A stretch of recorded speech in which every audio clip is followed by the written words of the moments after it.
Hello students, today I am going to explain you about the chapter first, the advent and expansion of the British power in India. इस chapter में हम पढ़ेंगे कि European trading companies India क्यों आई और जिस समय ये कंपनीज आई तो इंडिया की पॉलिटिकल कंडीशन कैसी थी, वहाँ का ट्रेड कैसा था, ट्रेड में रिवैलरीज मींस कॉम्पिटिशन्स कैसे थे और जो एंग्लो फ्रेंच रिवैलरीज हुई, वॉर्स हुए, उसका क्या रिज़ल्ट हुआ। तो सबसे पहले हम देखते हैं after the invention of Alexander the history of India is a long saga of continuous struggle and conflict. India में बहुत सारे स्ट्रगल होने लगे क्योंकि यहाँ पे बिज़नेस क्या रिसोर्सेस अच्छे थे। इसका रीज़न था the vast resources of India had been a source of attraction to many clans and invaders। जो यहाँ पे बिज़नेस करने वाले जो दूर देशों के जो कंपनीज थी उनके लिए यहाँ के जो रिसोर्सेज थे वो एक अट्रैक्शन का काम कर रहे थे। तो इस लाइन, ये मेन लाइन है, इसको अंडरलाइन करके रखेंगे। द सकास एंड हुनास मंगोल्स, ये इन्वाजन जो थे वो कुछ एग्जाम्पल्स हैं। सम ऑफ दीज इन्वाडर्स, जो यहाँ पे आने वाले लोग हैं जो बाहर से आए इंडिया में, वो यहाँ पे आने के बाद आफ्टर देयर डिफीट और became a part of this country, इस कंट्री का पार्ट बन गए और यहाँ की जो सोशियो कल्चरल लाइफ थी इसका एक वो हिस्सा बन चुके थे। जो मुगल्स थे, the Mughals establish a mighty empire in north of India. Mughal के रूल्स के टाइम में एक कॉन्फ्लिक्ट चला था और ये कॉन्फ्लिक्ट्स जो थे वो मुग़ल राजपूत के बीच में थे, मुग़ल सिख के बीच में थे और मुग़ल मराठा के बीच में थे। और उसी समय after the establishment of Mughal power many European powers came to India, बहुत सी यूरोपियन पावर्स जो थी वो इंडिया में आई और उनमें से प्रोमिनेंट कौन कौन से, सेकेंड पैरा में अंडरलाइन करेंगे। The Portuguese, the Dutch, the British, the French, और इनका आपस में कॉन्फ्लिक्ट चलता था। कॉन्फ्लिक्ट मतलब होता है संघर्ष।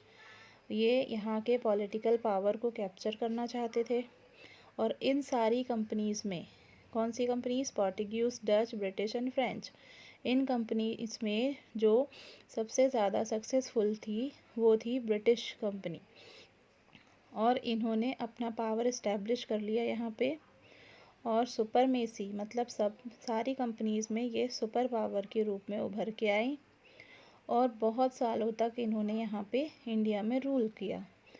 और 1947 में जब जो टाइम था इंडिपेंडेंस का, उस समय इससे freedom milli.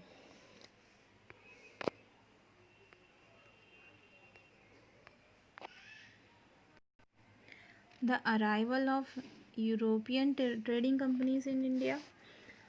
Some major happenings in Europe in 15th century। 15th century में कुछ मेजर हैपनिंग्स हुए जिसमें रेनेसेंस रेवोल्यूशन, एक क्रांति थी जो जिसने साइंस और इंडस्ट्री में एक डिफरेंट चेंज लेकर आया, जिससे यूरोपियन के लोगों का माइंडसेट चेंज हुआ और उन्होंने ये सोचा कि India and the far east, India की तरफ जाकर ट्रेड करना चाहिए क्योंकि यहाँ पे उनको मार्केट अच्छा मिलेगा और प्रोडक्शन, इंडस्ट्रियल रिवॉल्यूशन बहुत ज़्यादा था। इनमें एक था Vasco da Gama and Bartholomew Dias, ये दोनों थे जो डिस्कवरी इन्होंने की कि ईस्ट के साइड में इन्होंने एक रूट खोजा। उसी टाइम पे Columbus discovered America in 1492। Columbus ने अमेरिका को खोजा था 1492 में। बार्थोलोमियो ने एक होप खोजी थी 1487 में। And Vasco da Gama reached Calicut in western coast in India. Vasco da Gama India में पहले ही पहुंच चुका था 1498 में। किंग जैमरन वेलकम हिम, उसे यहाँ पे किंग जैमरन ने वेलकम किया। अब पोर्टुगीज़ कैसे थे, वास्को डी गामा से अराइवल, जब वो वास्को डी गामा आया 1498 में, तब उसने आने के साथ ही इंडियन ट्रेडर्स के लिए एक डोर ओपन कर दिया जिससे इंडियन ट्रेडर यहाँ पे आ पाए और यहाँ पे वो ट्रेडिंग व्यापार कर पाएँ। और उसमें से सबसे पहले थे पोर्टुगीज़। उसी समय new era of trade and business, नया एक एरा डेवलप हो गया था, जिससे वास्को डी गामा जब यहाँ पे आया तो पेड्रो एल्वर्स कैब्रल, वो उसके साथ में एक फ्लीट था, ग्रुप था 13 शिप्स का, वो 1500 में आया इंडिया में। पोर्टुगीज़ ने यहाँ पे ट्रेडिंग सेंटर इस्टेब्लिश किए और ये ट्रेडिंग सेंटर थे कलिकट, गोवा, दमन, दीव एंड हुगली में। इन प्लेसेस में जब उन्होंने ट्रेडिंग सेंटर इस्टेब्लिश किए तो यहाँ पे वो बेचा करते थे क्या, trade off spices and black pepper, मसाले और ब्लैक पेपर वो बेचा करते थे। इन्होंने फर्स्ट फोर्ट भी बिल्ड किया, ये था कोचीन में 1503 में। Francisco de Almeida was appointed the first Portuguese viceroy. जो फर्स्ट वाइसरॉय था वो फ्रांसिस्को डा अल्मेडा था, जो पोर्टुगीज़ का वाइसरॉय बनाया गया। वाइसरॉय होता है जो हेड ऑफिसर होता है। With the help of Portuguese forces, Diu it's a place, Daman Diu जो यहाँ ये कंट्रोल में आ गया इनके। इसके बाद पोर्टुगीज का जो वाइसरॉय था ये गोवा पहुँचा और यहाँ पे इन्होंने रूलर ऑफ बीजापुर जो यूसुफ आदिल शाह थे उसके पास गया और पोर्टुगीज़ ने slowly Daman, the Salsette Bassein, Mumbai, Hooghly and San Thome, ये जो एरियाज़ थे इन्हें अपने अंडर में ले लिया। इसके बाद डच आए इंडिया में। अब डच कैसे आए, ये हॉलैंड के रहने वाले थे। These were the residents of Holland. Dutch east India company was formed, ये इंडिया में फॉर्म हुई 1602 इन हॉलैंड और इसका मेन पर्पस था इंडिया में ट्रेड करना। अपना कंट्रोल इस्टेब्लिश करने के लिए इन्हें बहुत सारे कॉन्फ्लिक्ट हुए, जो पोर्टुगीज़ से इन्हें संघर्ष करना पड़ा, जिसमें पोर्टुगीज़ डिफीट हो गए थे, वो हार गए थे। Soon after Dutch establish trading houses, उसके बाद ही डच ने अपने ट्रेडिंग हाउसेस इस्टेब्लिश किए। ये थे Coromandel coast, Gujarat, Bengal, Bihar and Orissa. Their first factory इनकी बनी मछलीपट्टनम में। द डच ट्रेडेड चीफली, ये क्या क्या ट्रेड करते थे, spices, indigo, raw silk, lead, rice, opium. First Dutch factory बनी थी पुलीकट में, ये मेन प्लेस है, इसको रिमेंबर करके रखना पड़ेगा, आगे इसके आंसर लिखना पड़ेगा।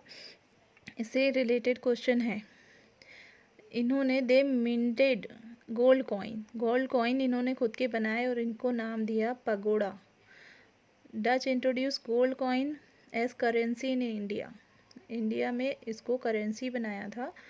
The entry of British East India Company proved to be a fatal blow to the Dutch Company in India. इसके बाद जब British east India company establish हुई थी तो इन्होंने अपने इस्टेब्लिशमेंट के साथ ही डच कंपनी को यहाँ से बाहर का रास्ता दिखा दिया था। 1759 में डच हार गए थे, डिफीट हो गए थे ईस्ट इंडिया कंपनी से और उसी समय न्यू कंपनी एक इस्टेब्लिश हुई, वो थी east India company.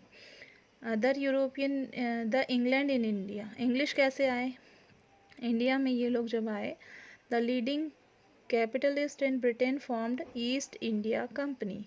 East India company बनाई गई, इसकी डेट मेंशन करके रखना है 31 दिसंबर 1600। Queen Elizabeth first of England issued a charter providing 15 years monopoly, means होती है 15 ईयर तक वो इंडिया में ट्रेड कर सकते थे। ऐसा एक चार्टर, एक ऑर्डर निकाला क्वीन एलिजाबेथ ने।